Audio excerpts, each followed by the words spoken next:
Welcome everyone, this is Real Republican News. I'm your host, Jason Mariner. This is not a call to violence, separation, anything drastic. This is simply meant to get you to draw some parallels, learn some history, and decide for yourself. I see some concerning and striking similarities between what happened in 1776 when our founding fathers sent the Declaration of Independence to the tyrannical King of Great Britain and what's happening now in today's society and in American government. It worries me, and I want you to know what this document says because it's important. By the way, if you hear the construction noise going on outside, it may have been the radical left that hired them, assuming that it would interfere with what we're doing and that we wouldn't record, but nothing will stop us, nothing ever will. So here it goes. In Congress, July 4th, 1776, the unanimous declaration of the 13 colonies of the United States of America. When in the course of human events, it becomes necessary for one people to dissolve the political bands which have connected them with another, and to assume among the powers of the earth the separate and equal station to which the laws of nature and of nature's God entitle them, a decent respect to the opinions of mankind requires that they should declare the causes which impel them to that separation. We hold these truths to be self-evident, that all men are created equal, that they are endowed by their Creator with certain unalienable rights. Among them are life, liberty, and the pursuit of happiness. For half of America, life, liberty, and the pursuit of happiness is being Republican, voting for President Trump, believing in the Constitution, the Second Amendment, all the amendments, being able to say so without being marginalized, called a racist, and labeled, being forced into being the silent majority because everyone will be convinced that we're bad people. That's what the media and social media has done. And so is the radical left. It's ridiculous. Goes on to say that to secure these rights, governments are instituted among men, deriving their just power from the consent of the governed. That means when they want to pass a law, they have to ask us. They have to show us. They have to hold a vote, get the majority, and then it's okay. Not by signing a piece of paper called an executive order. You can't rule through executive fiat. That makes you a king and a dictator, not a president. President Biden. There's so much being done without our consent. It's unbelievable. We'll get to that in a second. It goes on to say that whenever any form of government becomes destructive to these ends, it is the right of the people to alter or abolish it, and to institute new government, laying its foundations on such principles and organizing powers in such form as to them shall seem most likely to affect their safety and happiness. Prudence indeed will dictate that governments long established should not be changed for light and transient causes.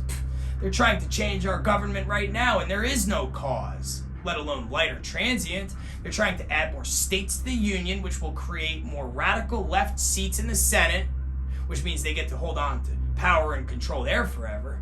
And they're trying to pack the Supreme Court. If they have it their way, they'll add new Supreme Court judges to the Supreme Court, throwing off the balance of power entirely. They'll keep it all forever and ever, and we will never have a say. It'll be a one-party system, and you won't have freedom. It will be what they say, when they say, because they say. No vote, no nothing.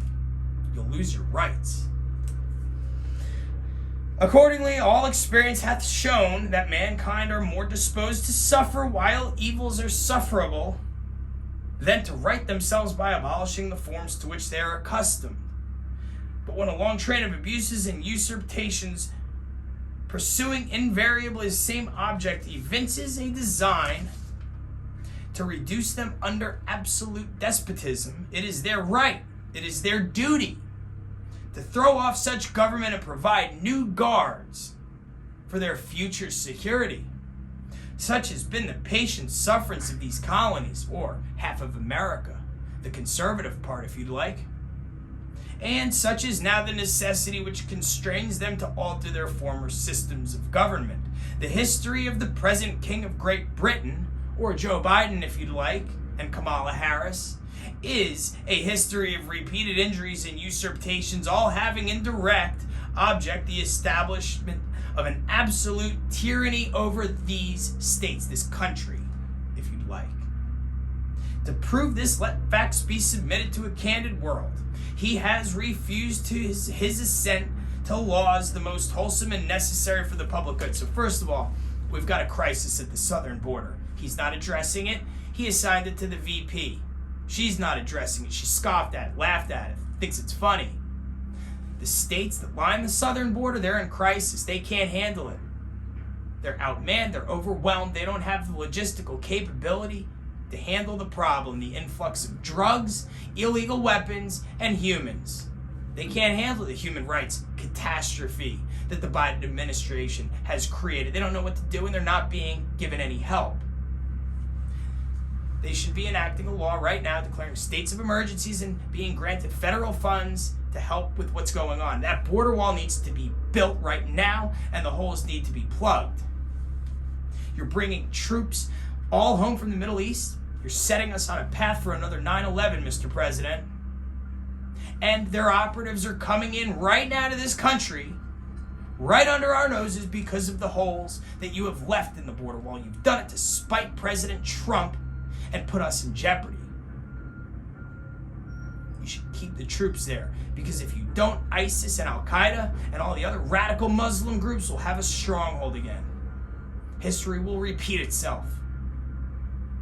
If anything, you need to enhance the budget across America for police departments and law enforcement agencies, because lawlessness is on the rise. The rule of law isn't enforced equally. Your son gets away with whatever he wants, so do all your friends. That shouldn't be the case. Pennsylvania cheats in the election, ignores the Constitution. They get away with it. It's perfectly fine. You let illegal immigrants into this country, they commit a felony, and then they get out of jail, and you make it so ICE and Customs can't pick them up and deport them. That's crazy. That doesn't do anything good for America. Pass a law that cleans up our voting system. Pass a law that forces the press to tell the truth, because what they're saying is getting people hurt. It's what's getting cops killed while they sit in their patrol cars eating lunch because people think they're Nazis and fascists. It's what's getting people to think that half of America is racist. That's what gets people hurt. Force the social media companies to stop suppressing the free speech of Americans. Create a law doing that. Create a law making them create an algorithm to detect when someone says something crazy like death to America and weird stuff like the Boulder supermarket shooter and his father were saying on social media, because you're good at doing that. You're good at creating algorithms, because every time I say something conservative, you shut me right down. Enforce the law as it pertains to protest. Don't let the media say that it's okay, as per the Constitution, to conduct violent assemblies and protests. It actually says, you moron who said it, peaceably assemble. Peaceably being the key word. Do your homework, read your history, study stuff before you say you make a fool out of yourself. Journalism is basically dead. Pass a law that forces the press to tell the truth. Seriously, that needs to happen. Americans need their free speech back. We need our borders secure, because our entire national sovereignty is at stake. Drugs are coming in. People are going to die because of them. Drug overdoses are going to go up. Homelessness and poverty is going to go up with the drug addiction problem, and so is crime. Mr. President, you are destroying this country with your bad policy. I think it's your intention, but if it's not, wake up and do a 180 and start serving your people, because you're not right now. You're hurting us. Put back the Keystone Pipeline. We need jobs now more than we ever have. There's no reason to stop that. Build the damn border wall. With all due respect, Mr. President, you are hurting this country. So with that said, I hope you wake up, see what's happening in your country, and do something about it and speak up, because it's not right, and it's putting the future of you, me, and our children in jeopardy. Until next time, my name is Jason Mariner. I'm your host here at Real Republican News, and may God bless you. Watch over this country, its people, our Constitution, and bless us all. Be well, everyone.